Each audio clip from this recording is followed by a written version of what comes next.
Assalamualaikum warahmatullahi wabarakatuh. Halo semuanya, balik lagi di channel saya, Abelta Fetri Regita Yuda Pramesti. Di kesempatan kali ini, saya akan membuat video berupa pembelajaran IPA SD, materi mengenai perkembangbiakan tumbuhan.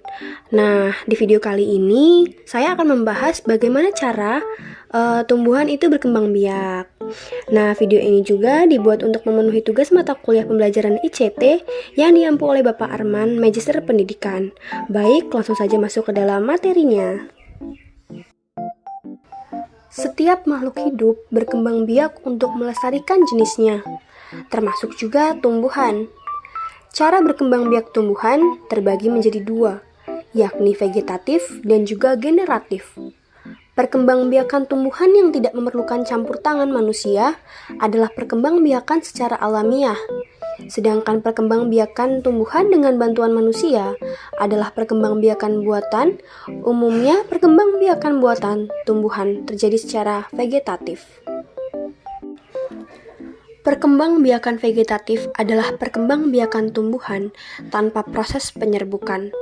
Perkembangbiakan vegetatif terbagi menjadi dua, yakni alami tanpa buatan manusia dan buatan dengan bantuan manusia. Yang pertama, ada perkembangbiakan vegetatif alami. Perkembangbiakan vegetatif alami ada berupa umbi lapis, lalu ada spora, lalu yang ketiga ada tunas adventif. Umbi lapis. Di antara lapisan yang ada pada umbi lapis, terdapat bakal tunas. Bakal tunas pada umbi lapis yang ditanam akan tumbuh menjadi tunas. Tunas tersebut kemudian akan tumbuh menjadi tanaman baru. Contoh, tumbuhan dengan cara berkembang biak seperti ini adalah bawang putih dan bawang bombay. Selanjutnya ada spora. Spora adalah inti sel. Akan tetapi, pada perkembangbiakan vegetatif, inti sel ini akan berubah menjadi alat perkembangbiakan. Spora berada di kotak spora atau sporangium, yang mana kotak spora terletak di dalam sorus, yakni kumpulan kotak spora.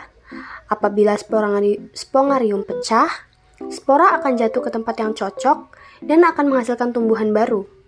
Salah satu contoh tumbuhan yang berkembang biak dengan spora adalah tumbuhan paku.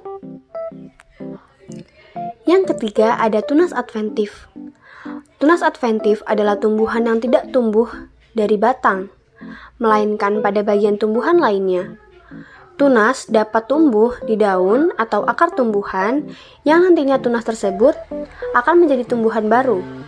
Contoh tumbuhan yang memiliki tunas adventif adalah sukun dan cemara. Vegetatif buatan. Perkembangbiakan vegetatif buatan ini dilakukan dengan cara memotong daun yang sudah dewasa. Kemudian daun tersebut yang nantinya akan ditanam untuk menghasilkan tanaman baru. Contoh tanaman yang ditanam dengan cara ini yaitu tanaman hias lidah buaya dan juga lidah mertua dan begonia. Lalu, apa saja contoh dari perkembangbiakan vegetatif buatan? Selanjutnya, contoh dari vegetatif buatan. Yang pertama, ada cara menstek. Stek adalah cara perkembangbiakan yang menggunakan bagian daun atau batang tumbuhan. Cara memotong bagian tumbuhan yang akan setek akan memengaruhi hasil stek. Pemotongan batang secara miring lebih bagus daripada pemotongan secara lurus atau rata. Jika penampang batang berukuran lebih lebar, maka jumlah akar yang tumbuh akan lebih banyak. Akar yang banyak akan memiliki kemampuan menyerap air lebih banyak. Tidak hanya itu, tumbuhan juga menjadi lebih kokoh dan tumbuh subur. Lalu, cara yang kedua ada cangkok. Cara melakukan cangkok adalah dengan mengelupas bagian lapisan kulit batang dan menghilangkan kambium pada batang. Selanjutnya, batang dibungkus menggunakan serabut kelapa atau dapat juga diberi plastik yang sudah dilubangi. Dalam waktu beberapa minggu, pada batang yang dicangkok akan muncul sebuah akar. Yang selanjutnya ada perkembangbiakan generatif pada tumbuhan. Contohnya dijelaskan pada buku Pintar Ilmu Pengetahuan Alam untuk kelas 4 semester 1 sekolah dasar oleh Momon Sulaiman. Perkembangbiakan generatif pada tumbuhan dapat terjadi apabila sel jantan dan sel betina bertemu, sehingga terjadi sebuah pembuahan. Proses pembuahan diawali dengan menempelnya serbuk sari pada kepala putik. Peristiwa ini disebut dengan penyerbukan. Benang sari adalah sel kelamin jantan pada tumbuhan, sedangkan putik adalah sel kelamin betina pada tumbuhan. Benang sari terdiri dari tangkai sari dan kepala sari, di mana di dalamnya ruang berisi serbuk sari.